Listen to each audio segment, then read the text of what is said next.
As you probably know, I've spent some time reading to you the pigeon droppings from Rashad Richey's hysterical pseudoscientific quantum theory book, and I said that it was the stupidest thing I had ever read.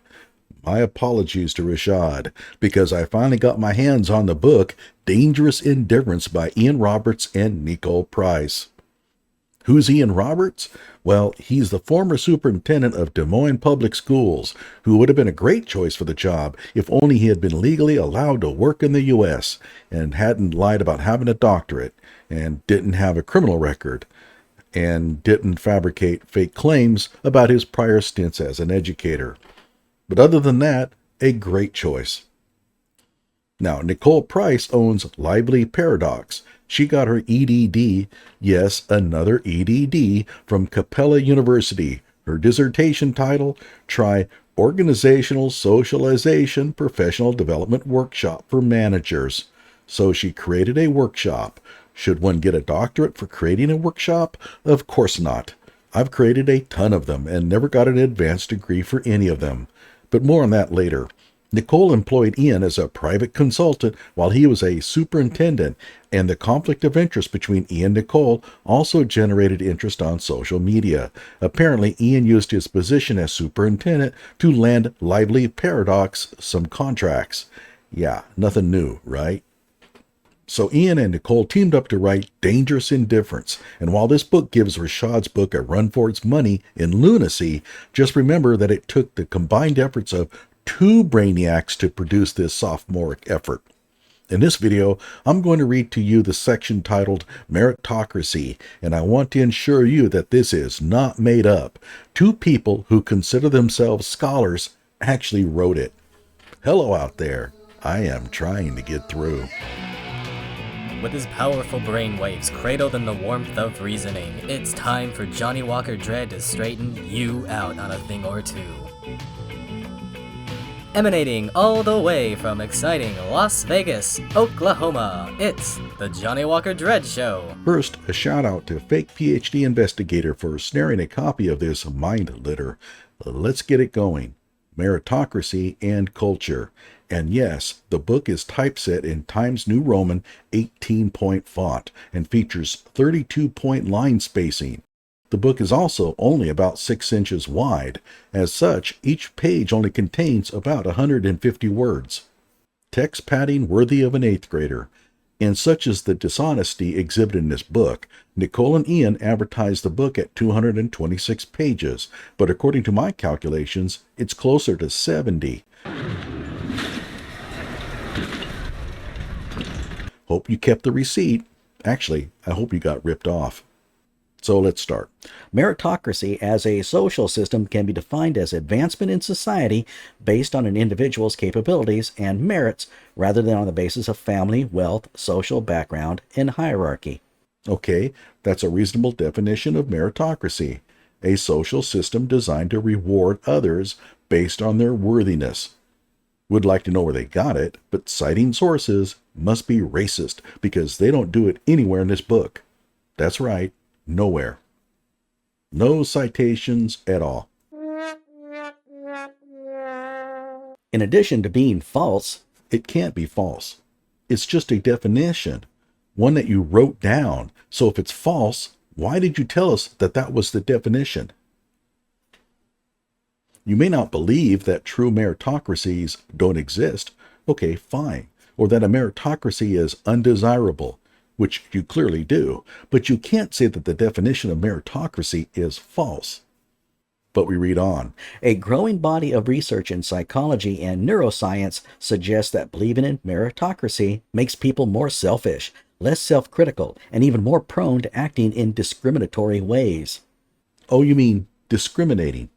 If you mean discriminating, then write discriminating. But the bigger problem here is that this is a claim without any cited justification. On what authority can you make this claim? What is your source? Frankly, I don't believe this claim, and without any citation, I'm just going to state that you're wrong.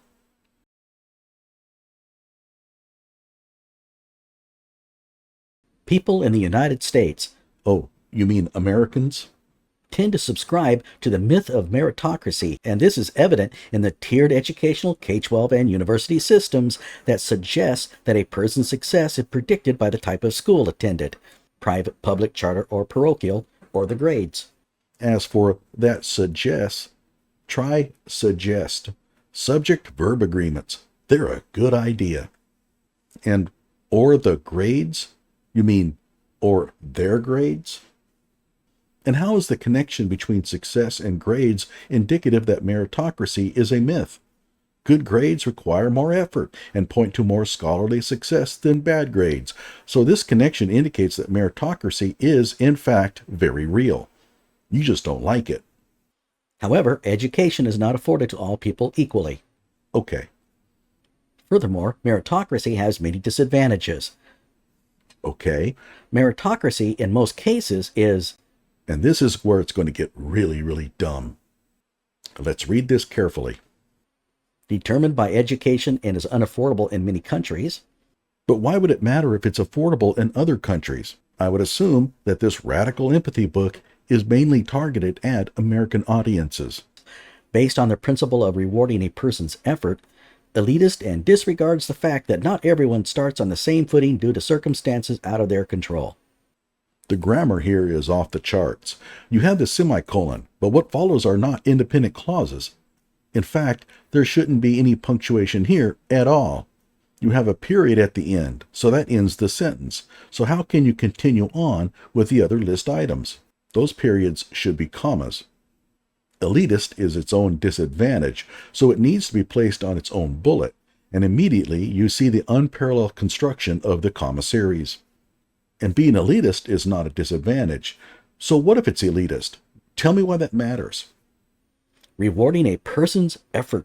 Yeah, we wouldn't want that. You see, the real bad thing about meritocracy, its big disadvantage, is that it's based on the principle that people should be rewarded for their efforts.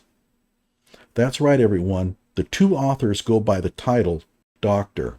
Now, why the bullets? It's text padding. This makes the book seem longer. There's no need to itemize these entries.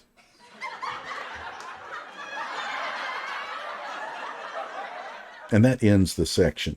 Seriously, that is as far as they got with meritocracy. Keep in mind that the philosophies espoused in this book belie the principles of meritocracy, yet they devote fewer than 170 words to it. No citations, no justification for any of their claims. Naturally, the biggest objection to their views on meritocracy is that if you're not going to reward people based on merit, why should people try at all? So why do people like Ian Roberts cheat and lie so effortlessly to get jobs? Because they don't believe in meritocracy. They think they're entitled to these jobs based on who they are, not on what they accomplished. To them, such requirements as advanced degrees, a clean criminal record, and a proven track record are inconvenient barriers placed in front of them by an evil system that has the gall to reward people for their hard work and deep thought.